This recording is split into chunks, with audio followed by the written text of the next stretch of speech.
TV 910ಗೆ ಸ್ವಾಗತ. ನಾನು ಅಸ್ಫಿಯಾ. ನೀವು ಇನ್ನು ನಮ್ಮ ಚಾನೆಲ್ಗೆ ಸಬ್ಸ್ಕ್ರೈಬ್ ಆಗಿಲ್ಲ ಅಂದ್ರೆ ಈಗಲೇ ಸಬ್ಸ್ಕ್ರೈಬ್ ಆಗಿ ಪಕ್ಕದಲ್ಲೇ ಇರುವ ಬೆಲ್ ಐಕನ್ ಕ್ಲಿಕ್ ಮಾಡಿ, ಲೈಕ್ ಮಾಡಿ, ಶೇರ್ ಮಾಡಿ. ಟ್ರಾಫಿಕ್ ಕಂಟ್ರೋಲ್ ಮಾಡಲು ರಸ್ತೆಗಿಳಿದ ಡಿವೈಎಸ್ಪಿ, ನಗರದ ಪ್ರಮುಖ ರಸ್ತೆಗಳಲ್ಲಿ ಇಳಿದ ಪೊಲೀಸರು. ಚಿಂತಾಮಣಿ ನಗರವು ವ್ಯಾಪಾರ ವಹಿವಾಟಕ್ಕೆ ಹೆಸರಾಗಿದ್ದು ದಿನ ಟ್ರಾಫಿಕ್ ಸಮಸ್ಯೆ ಹೆಚ್ಚಾಗಿದೆ. ಟ್ರಾಫಿಕ್ ಸಮಸ್ಯೆ ನಿವಾರಿಸುವುದು ದೊಡ್ಡ ಸಮಸ್ಯೆಯಾಗಿದೆ. ಪ್ರತಿನಿತ್ಯ ಸಾವಿರಾರು ವಾಹನಗಳು ನಗರದಲ್ಲಿ ಬರುವುದರಿಂದ ಹಾಗೂ ಸುತ್ತಮುತ್ತಲು ತಾಲೂಕುಗಳಿಗೆ ಹೋಗುವ ವಾಹನಗಳಿಂದ ಚಿಂತಾಮಣಿ ನಗರದಲ್ಲಿ ರಸ್ತೆಗಳು ಸಾಲದೆ ಇರುವುದರಿಂದ ಟ್ರಾಫಿಕ್ ಸಮಸ್ಯೆ ಹೆಚ್ಚಾಗಿದೆ.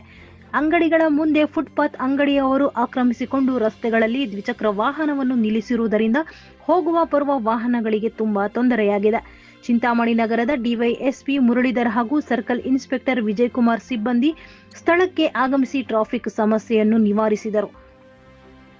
ಚಿಂತಾಮಣಿಯಲ್ಲಿ ಟ್ರಾಫಿಕ್ ಪೊಲೀಸ್ ಠಾಣೆಯನ್ನು ಪ್ರಾರಂಭಿಸಿ ಟ್ರಾಫಿಕ್ ಸಮಸ್ಯೆಯನ್ನು ನಿವಾರಿಸಲು ಜನಪ್ರತಿನಿಧಿಗಳು ಗಮನಹರಿಸಿ ಒಂದು ಟ್ರಾಫಿಕ್ ಪೊಲೀಸ್ ಠಾಣೆ ಪ್ರಾರಂಭಿಸಬೇಕು ಎಂದು ಸಾರ್ವಜನಿಕರು ಒತ್ತಾಯಿಸಿದ್ದಾರೆ. ಇಂಗ್ಲಿಷ್ ಭಾಷೆ ಬೋಧನೆ ಜೊತೆಗೆ ವಿಜ್ಞಾನ ಹಾಗೂ ತಂತ್ರಜ್ಞಾನ ಮತ್ತು ಕಂಪ್ಯೂಟರ್ ಬಗ್ಗೆ ಅಗತ್ಯ ತಿಳುವಳಿಕೆ ನೀಡುವ ಮೂಲಕ ತಮ್ಮ ಜ್ಞಾನವನ್ನು ಅಸಂಖ್ಯಾತ ವಿದ್ಯಾರ್ಥಿಗಳಿಗೆ ದಾರಿ ದೀಪವಾಗಿದ್ದ ಉಪನ್ಯಾಸಕ ಜೆಎನ್ ಸೀತಾರಾಂ ಅವರ ಕೊಡುಗೆ ಅಪಾರವಾಗಿದೆ ಎಂದು ಪ್ರಭಾರ ಪ್ರಾಂಶುಪಾಲರು ಮಧು ಹೇಳಿದರು. ಜಗಳೂರು ಪಟ್ಟಣದ ಕೊಚ್ಚಿ ಬೋರಯ್ಯ ಸ್ಮಾರಕ ಪ್ರಥಮ ದರ್ಜೆ ಕಾಲೇಜು ಪ್ರಭಾರ ಪ್ರಾಂಶುಪಾಲರು ಇಂಗ್ಲಿಷ್ ಉಪನ್ಯಾಸಕರಾಗಿ ಸೇವೆ ಸಲ್ಲಿಸುತ್ತಿದ್ದ ಅನಾರೋಗ್ಯ ಹಿನ್ನೆಲೆ ನಿಧನ ಹೊಂದಿದ ಹಿನ್ನೆಲೆ ಮಹಾತ್ಮ ಗಾಂಧಿ ವೃತ್ತದಲ್ಲಿ ಶ್ರದ್ಧಾಂಜಲಿ ಸಲ್ಲಿಸಿದರು.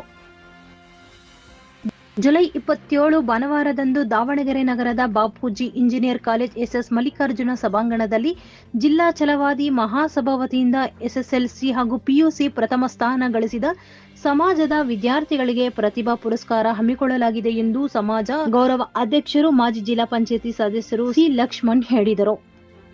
ನಾಯಕನಹಟ್ಟಿ ಪಟ್ಟಣದ ಶ್ರೀ ಗುರು ತಿಪ್ಪೇರುದ್ರಸ್ವಾಮಿ ಒಳಮಠದ ಮುಂಭಾಗದಲ್ಲಿ ನಾಗರಿಕರೆಲ್ಲರೂ ತಮ್ಮ ತಮ್ಮ ಮನೆಗಳಲ್ಲಿ ಹೋಳಿಗೆಮ್ಮ ಹಬ್ಬ ಸಡಗರ ಸಂಭ್ರಮದಿಂದ ಆಚರಿಸಿದರು. ನಾಡಿನಲ್ಲಿ ಉತ್ತಮವಾದ ಮಳೆಯಾಗಿ ಬೆಳೆಗಳನ್ನು ಬೆಳೆದು ದನ ಕರುಗಳಿಗೆ ನೀರು, ಆಹಾರ ಮತ್ತು ಉತ್ತಮ ಬೆಳೆಯಾಗಲಿ ಎಂಬ ಉದ್ದೇಶದಿಂದ ಈ ಹಬ್ಬವನ್ನು ಆಚರಿಸುತ್ತಾರೆ. ಭೂತಾಯಿಯನ್ನು ಪೂಜಿಸುತ್ತಾ ಶಾಂತಿ ನಮ್ಮನ್ನು ಹರಿಸಲಿ ಎಂದು ಪ್ರಾರ್ಥಿಸುತ್ತಾರೆ. ಕೇರಳ ವೈನಾಡಿನಲ್ಲಿ ಹೆಚ್ಚು ಪ್ರಮಾಣದಲ್ಲಿ ಮಳೆಯಾದರೆ ಕಬಿನಿ ಜಲಾಶಯ ಸಂಪೂರ್ಣ ಭರ್ತಿಯಾಗಿ ಕಬಿನಿಯಿಂದ ಕಪಿಲಾ ನದಿಗೆ ಹೆಚ್ಚು ಪ್ರಮಾಣದಲ್ಲಿ ನೀರು ಬರುವುದರಿಂದ ಪದೇ ಪದೇ ತಗ್ಗು ಪ್ರದೇಶದ ಗ್ರಾಮಗಳಾದ ಬೊಕ್ಕಹಳ್ಳಿ, ಹೆಚ್ಚಿಗೆ, ತೊರೆಮಾವು ಹಾಗೂ ಇನ್ನು ಮುಂತಾದ ಗ್ರಾಮಗಳ ಮನೆಗಳಿಗೆ ನೀರಿನ ಸಮಸ್ಯೆಗಳು ಉಂಟಾಗಿ ತುಂಬಾ ತೊಂದರೆ ಆಗುತ್ತದೆ. ಇದನ್ನು ಶಾಶ್ವತವಾಗಿ ತಪ್ಪಿಸಲು ಸಂಪೂರ್ಣವಾಗಿ ಸ್ಥಳಾಂತರಗೊಳಿಸುವಂತೆ ಯತೀಂದ್ರ ಸಿದ್ದರಾಮಯ್ಯನವರಿಗೆ ಗ್ರಾಮಸ್ಥರೆಲ್ಲರೂ ಮನವಿ ಮಾಡಿದರು. ವಿಜಯನಗರ ಜಿಲ್ಲೆ ಕೂಡ್ಲಗಿ ತಾಲೂಕಿನ ಬಣವಿಕಲ್ಲು ಗ್ರಾಮದ ಶ್ರೀ ಶರಣಬಸವೇಶ್ವರ ಪ್ರೌಢಶಾಲೆಯಲ್ಲಿ ಹದಿಹರೆಯದವರ ಆರೋಗ್ಯ ಮತ್ತು ಕ್ಷೇಮ ದಿನಾಚರಣೆ ಪ್ರಯುಕ್ತ ಹದಿಹರೆಯದವರ ಆರಂಭದ ಸಮಸ್ಯೆ, ಬಾಲ್ಯ ವಿವಾಹಗಳಿಂದ ಆರೋಗ್ಯದ ಮೇಲೆ ಆಗುವ ದುಷ್ಪರಿಣಾಮಗಳು ಕುರಿತು ಆರೋಗ್ಯ ಇಲಾಖೆ, ಆರ್ಕೆಎಸ್ಕೆ ಜಿಲ್ಲಾ ಹಾಗೂ ತಾಲೂಕು ಘಟಕ ವತಿಯಿಂದ ಕಿಶೋರಿಯರ ಆರೋಗ್ಯ ಸಮಸ್ಯೆಗಳ ಪರಿಹಾರ ಮತ್ತು ಜಾಗೃತಿ ಕಾರ್ಯಕ್ರಮ ಆಯೋಜಿಸಲಾಗಿತ್ತು. ಕಾರ್ಯಕ್ರಮದಲ್ಲಿ ಕಿಶೋರಿಯರಲ್ಲಿ ರಕ್ತಹೀನತೆ, ಋತುಚಕ್ರ ಸಂಬಂಧಿ ಸಮಸ್ಯೆಗಳು ಹಾಗೂ ಪೌಷ್ಟಿಕ ಆಹಾರದ ಮಹತ್ವದ ಕುರಿತು ತಿಳಿ ಹೇಳಲಾಯಿತು.